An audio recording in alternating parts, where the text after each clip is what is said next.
Olá, pessoal, é uma alegria enorme estar aqui com vocês mais uma semana. Essa já é a terceira semana, como a Ana Paula falou. É um tema que não se esgota, né, Ana Paula? A gente vê muito isso. Esse ano a gente tentou botar coisas diferentes. É claro que tem alguns tópicos que a gente sempre precisa reabordar para os pacientes que estão começando a saga do diagnóstico ou receberam um diagnóstico recentemente. E para mim é um grande prazer estar do lado da Associação Brasileira de Miastenia, compartilhando esse momento, compartilhando essas informações e conhecendo hoje a Natália. Então, espero que a gente possa ter uma troca bem interessante. Quando vocês derem o sinal aí, eu estou pronto para começar. Então, vamos lá. Eu vou falar um pouquinho de cuidado integral à pessoa com miasteria. E quando a gente recebe um diagnóstico de miasteria, existe uma série de desafios. Porque, como a gente sabe, a doença apresenta uma limitação física, uma limitação laboral, uma limitação social e um impacto muito significativo na autoestima.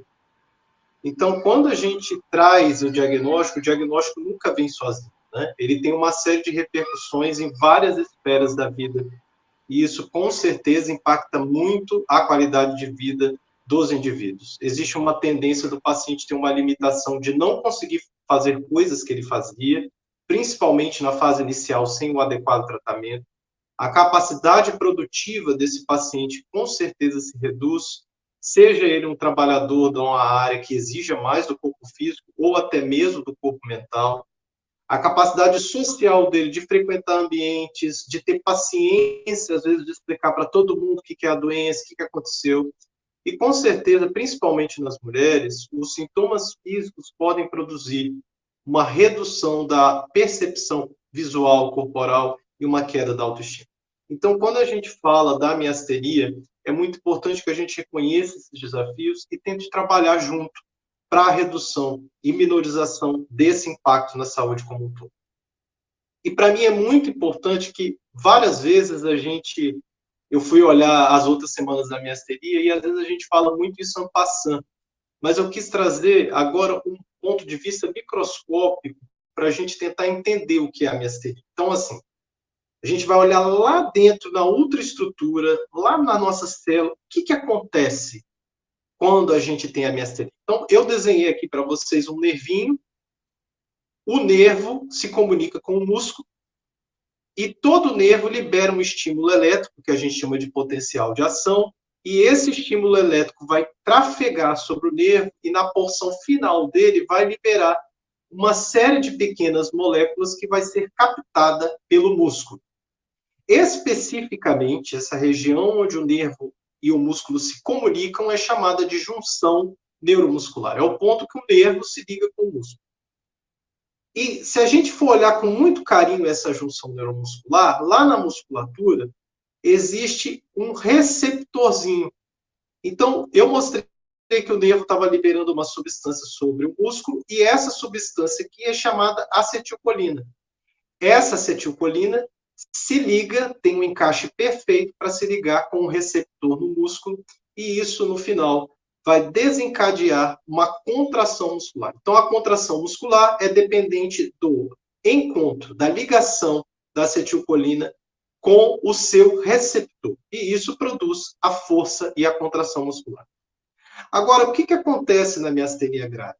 Essa estrutura, que é o receptor da acetilcolina, que vai receber essa molécula, ela passa a ser reconhecida pelas nossas células de defesa como um corpo estranho.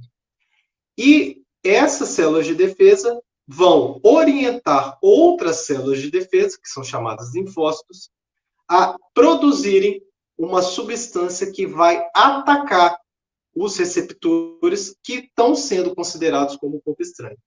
E essas substâncias são denominadas anticorpos. Como elas estão atacando o nosso próprio organismo, são os autoanticorpos.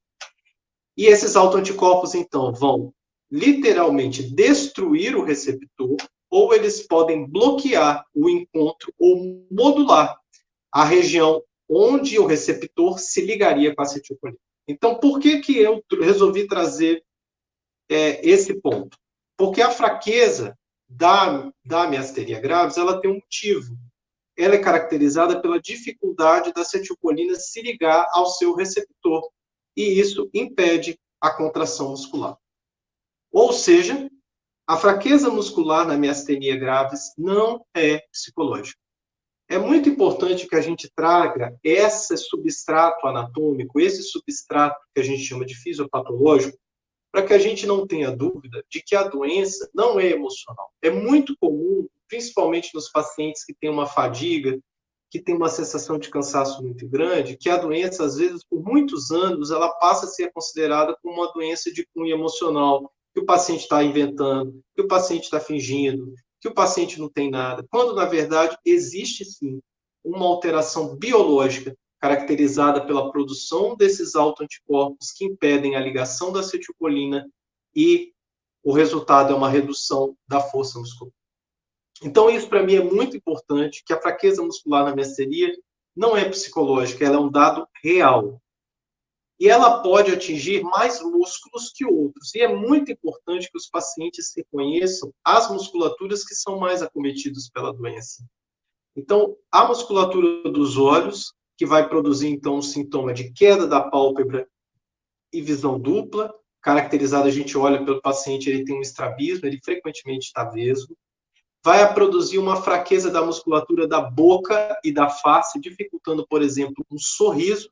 O sorriso do paciente com miastenia, às vezes, ele é um sorriso mais caidinho, ele tem uma dificuldade de dar um sorriso mais largo. Ele pode produzir uma dificuldade de deglutição, com uma sensação de bolo na garganta, ou com muita salivação, ou com engasgos muito frequentes. A musculatura da região cervical pode ser comprometida, gerando uma sensação de peso no pescoço. Esse é um sintoma que, às vezes, a gente vê muito comum e que é negligenciado. Pode produzir uma fraqueza na musculatura dos ombros e das coxas, dificultando atividades como estender uma roupa no varal, pentear o cabelo ou mesmo se levantar de uma cadeira. E, por fim, pode produzir sintomas na musculatura respiratória, causando uma sensação de falta de ar. Por que eu quis mostrar esse dado hoje? Pessoal, porque é muito importante a gente reconhecer aquilo que é uma fraqueza objetiva real e, principalmente, entender que da fraqueza da musculatura dos olhos até a fraqueza da musculatura respiratória, existe um tempo. Às vezes os pacientes têm uma sensação de que para o dia, para a noite, ele tem uma fraqueza do olho e ele vai amanhecer com a fraqueza respiratória. É quase impossível isso de acontecer. A doença tem uma evolução que nós neurologistas conhecemos e que a gente pode, de alguma maneira, graduar. Então, quando a gente faz o exame neurológico, a gente vai avaliar todos esses músculos durante a consulta. É muito importante que a gente faça isso e que o paciente entenda que daqui para cá não é do dia para a noite. Por que eu digo isso? Porque cada um desses pacientes aqui que eu mostrei, cada foto desses indivíduos tem uma trajetória para se chegar ao diagnóstico da miastenia. Então, veja bem, quem começou com sintoma ocular tem uma trajetória, ele vai no oftalmo, às vezes ele fica anos com a visão, a pálpebra cai, a pálpebra melhora, ou ele fica estrábico, aí ele vai, deixa para lá. A pessoa que tem dificuldade, às vezes, de engolir, vai procurar um fono, ou ele vai procurar um otorrino, e muitas vezes pode ficar sem um diagnóstico. E por que eu trouxe esse dado? Que quando a gente, às vezes, negligencia todos esses sintomas muito tempo, às vezes o paciente pode abrir com um quadro de dificuldade respiratória e precisar de um suporte ventilatório. Aí, o que acontece? Esse paciente que apresenta a necessidade de suporte ventilatório, ele é um paciente mais grave. Quando você vai ver no Google, todas as histórias dos pacientes com miastenia vai tratar do paciente que teve a dificuldade respiratória. E o que isso vai gerar? Isso vai gerar um sintoma de medo muito grande nos pacientes. Então, a gente entender que daqui para cá é um caminho e que se você tiver um diagnóstico precoce, se você tiver um tratamento adequado, a chance disso acontecer vai cair bastante, é muito importante para que você não se torne refém do medo. Então, apesar de eu trazer para vocês o dado que a fraqueza é o objetivo, é muito comum a gente ver pacientes vivendo uma coisa que não está acontecendo. O que é isso? O que eu quis dizer com isso? É muito comum o paciente ver receber o diagnóstico de miastenia, ele ir ao Google, ver lá um paciente que está muito comprometido, ver relatos horrorosos de pacientes que sofreram muito com a doença, e a partir do momento que ele recebeu o diagnóstico, ele entende, ele assimila que ele está fadado e destinado a viver essa situação. E aí, o que o paciente passa a fazer? Ele passa a viver uma vida que não é dele. Ele passa a acreditar que ele está destinado à morte, ele só chora o dia inteiro, ele tem medo o dia inteiro, ele entra em pânico, vai no grupo, o outro fala que morreu, que não sei o quê. Então, pessoal, não vivam histórias que não são de vocês. Não viva sintomas que objetivamente não estão ocorrendo com vocês. Essa troca com o médico é muito importante, porque senão você vai ser refém de uma doença que é uma das poucas doenças neurológicas da área neuromuscular que tem um tratamento efetivo. E que cada dia, como a Ana Paula vai mostrar no dia dela, a gente está descobrindo infinitas possibilidades de novos tratamentos. Tá? Então, não viva o que não está acontecendo. E como eu vou saber o que está acontecendo ou não? Não tem jeito, pessoal. Precisa da avaliação médica. Às vezes vem paciente no consultório pegar a segunda opinião com a gente, o paciente vem uma vez, aí ele some 2, 3 anos. Não tem como melhorar desse jeito. A miastenia é uma doença potencialmente tratável, mas de um tratamento longo. Eu preciso saber qual musculatura que está comprometida e a resposta ao tratamento de terapia que eu estou indicando. Então, a avaliação médica ela tem que ser periódica. E na consulta, eu vou, ou qualquer colega neurologista, todos aqueles que vão falar aqui, vão fazer uma avaliação adequada da força muscular e vão determinar a conduta adequada, dependendo da gravidade e do grau de comprometimento muscular. E uma coisa muito importante para mim é passar para vocês assim, nenhum paciente deve ser subtratado. O que é isso? Uma vez que a gente identificou que tem uma fraqueza, eu não posso, por exemplo, falar assim, é assim mesmo e vida que segue. Não é isso que a gente deve fazer com a miastenia. Então, se tiver algum profissional de saúde, é muito importante, assistindo a gente, né, é muito importante que o profissional também esteja atento a oferecer a esse paciente uma condição de vida melhor por meio de um tratamento mais assertivo, mais adequado e, às vezes, mais agressivo. E a gente está no momento que a gente tem essa possibilidade. O tratamento mais acertado e mais individualizado para aquele paciente vai produzir uma melhora objetiva dos sintomas. E quando a gente fala de tratamento, a gente não tem como escapar dos medicamentos. E graças a Deus que essa é uma doença que tem medicamentos que a gente pode ofertar. Mas um dado muito curioso é que a maioria dos pacientes, às vezes, faz escolhas que são duvidosas. O que eu quero dizer com isso? Se a gente tem uma doença potencialmente tratável, olha que curioso. Só 44% dos pacientes são realmente aderentes ao tratamento. O que é isso? O fato da gente prescrever e o paciente fazer aquilo que a gente está solicitando. 80% dos pacientes têm um efeito nocebo. O que é isso? O paciente lê a bula e ele vê um monte de coisa lá de efeito colateral na bula e ele, antes de desenvolver, ele já passa a ter aquele sintoma. Que é antecipar um sofrimento que às vezes não chegou.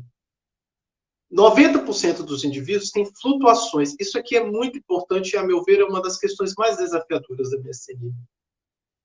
A gente não sabe bem o porquê, pessoal, mas a doença às vezes varia ao longo do dia, ao longo da semana e, às vezes, na época do ano. Principalmente nas mulheres, o ciclo menstrual é um fator que ele afeta muito as questões das flutuações. O seu componente emocional vai gerar uma flutuação do seu sintoma, principalmente em relação à fadiga. As pesquisas agora de 2020 para cá, a gente tem praticamente 4 trabalhos que têm avaliado que o paciente com miastenia ele tem um intestino que possivelmente é diferente das pessoas saudáveis. Isso é uma área que a gente ainda vai estudar. Possivelmente a alimentação tem sim um impacto na flutuação dos sintomas. E a qualidade do sono, por fim, com certeza, quando você dorme pior, você tem mais fadiga, você tem mais fraqueza. Quando você dorme melhor, a sua musculatura consegue se restaurar, principalmente a produção de acetilcolina, e você vai melhor. E 100% dos pacientes que chegam no consultório, esse é o dado do meu consultório, 100% dos pacientes têm medo de morrer. E esse medo, pessoal, eu posso dizer o seguinte, que ele muitas vezes ele é infundado, porque o paciente tem uma forma leve da doença ou tem uma forma moderada da doença, que a gente está diagnosticando no início, que a gente está tratando no início, e ele tem tudo para ficar bem. Então, é muito importante que você faça a escolha certa. Tome seu remédio adequadamente. Não antecipe efeitos colaterais que não estão existindo. Entenda que, às vezes, a flutuação não significa que você está piorando da doença ou que a doença está evoluindo. E que, uma vez que você tem diagnóstico, você não está fadado a morrer. Pelo menos de miastenia, que morrer todo mundo vai. Agora, eu gostaria de convidar, então, você sempre entender a doença, ler a respeito da doença, entender a questão da autoimunidade, conhecer os seus remédios e discutir com o seu médico. Então, quando a gente entende o medicamento, por que ele foi dado naquela dose, por que ele foi introduzido daquele jeito, a gente consegue tolerar que a maioria dos efeitos colaterais, às vezes, são transitórios. À medida que passa 2, 3 semanas, esse efeito some. E adote medidas que potencializem o resultado do remédio. Então, o medicamento é importante, e como a Ana Paula vai abordar aí, e os outros colegas também vão abordar, ele faz parte da condição, assim, ideal para a gente conseguir reduzir e controlar a doença. Mas você também é responsável por outras coisas, você é ativo, você tem uma responsabilidade no tratamento da miastenia. Então, nunca se esqueça que é esse tratamento que vai melhorar a sua qualidade de vida. Nunca se esqueça que a miastenia é tratável, gente. Tanta doença neurológica, vocês não fazem ideia, que às vezes a gente está dando um diagnóstico, nós estamos selando a vida do indivíduo, nós estamos mandando esse indivíduo para casa, às vezes, sem ter o que fazer. Lembre-se que existe um tempo para a gente controlar a inflamação causada pela miastenia. E esse tempo, na maioria das vezes, é de 6 meses. Tem paciente que demora um pouquinho mais, tem paciente que demora um pouquinho menos. Se você leu sobre aqueles casos na internet, que fulano morreu, que não sei o quê, que não sei o quê, atualmente existem novos tratamentos para os casos que não respondem aos medicamentos comuns. Nós temos o rituximab, nós temos as novas medicações que vão entrar no mercado agora, nós temos a imunoglobulina, nós temos a plasmaférese. Então, discutir isso com o seu médico e utilizar isso precocemente nos casos refratários é uma medida que tem, sim, um bom resultado e um bom impacto. E você é responsável por você mesmo. Ninguém precisa ficar mandando você tomar remédio e ninguém precisa ficar mandando você cuidar da sua saúde em geral. Você tem a responsabilidade de se cuidar integralmente. Então, como a gente já falou em várias outras lives, se você não assistiu, assiste as do ano passado, que a Lourdes falou só sobre atividade física. A atividade física, como muita gente às vezes imagina, ela não é proibida na miastenia. Ela só é contraindicada quando o paciente está muito descompensado, tendo muita falta de ar. No geral, a gente orienta todos os pacientes a começar uma atividade física leve e que tenha algum grau de progressão. Se você está se sentindo muito, mas muito acabadinho, muito cansado, muito fadigado, muito limitado, às vezes vale a pena a gente começar com a fisioterapia, principalmente uma fisioterapia respiratória. Você está sentindo muita falta de ar, não tem fôlego, não tem resistência, melhora a sua capacidade pulmonar e depois que você tiver uma melhora da capacidade pulmonar, você pode começar e avaliar um personal. Ah, doutor Diego, isso tudo é muito caro, custa dinheiro. Então, na ausência de você ter condição de um personal, comece fazendo uma caminhada. Não é para caminhar 30 minutos, caminha um quarteirão, caminha 2, caminha 3, e devagarzinho você vai progredindo. A atividade física melhora a qualidade da fibra muscular e melhora a resistência muscular e resistência em relação à doença, reduzindo o sintoma de fadiga. Infelizmente, pessoal, quando a gente compara homens e mulheres, as mulheres com miastenia sofrem muito mais. E elas têm uma qualidade de vida muito pior. Muito pela questão da fibra muscular, a qualidade da fibra muscular feminina comparada dos homens é, sim, é muito mais suscetível ao déficit de acetilcolina. E outros fatores que a mulher, às vezes, tem mais preocupação, tem um burnout em casa, ou seja, tem uma obrigação com os afazeres do lar, com os afazeres do trabalho, que é muito maior que o dos homens. Então, reconhecer isso também é muito importante, às vezes, que os familiares entendam, né? Às vezes o familiar que está do lado não consegue entender, mas realmente a mulher, ela, comparada ao homem com miastenia, ela tem um impacto muito maior da doença. E muito importante para mim é que a miastenia, em 30% dos pacientes, também apresentam um quadro de depressão.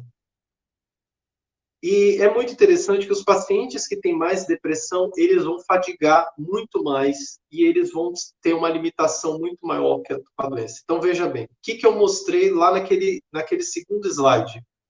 Eu mostrei que a miastenia, a fraqueza muscular, não é psicológica. Existe um substrato anatômico, um substrato médico, uma inflamação que realmente vai produzir a fraqueza.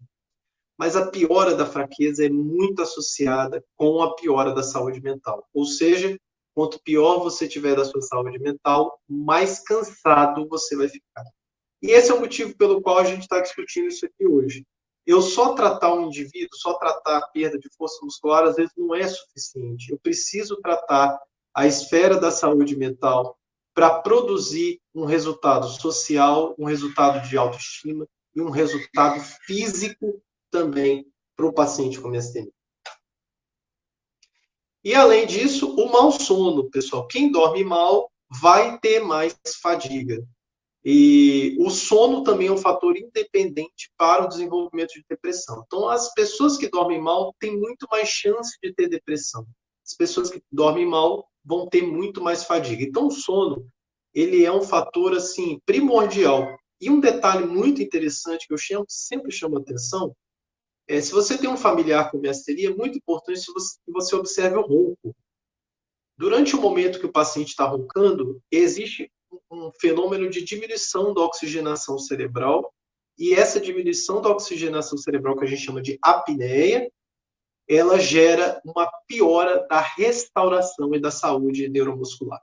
Então, se o seu familiar tem miastenia e está roncando, é muito importante que você traga isso ao seu médico, e esse componente de apneia ele seja tratado e muito bem avaliado.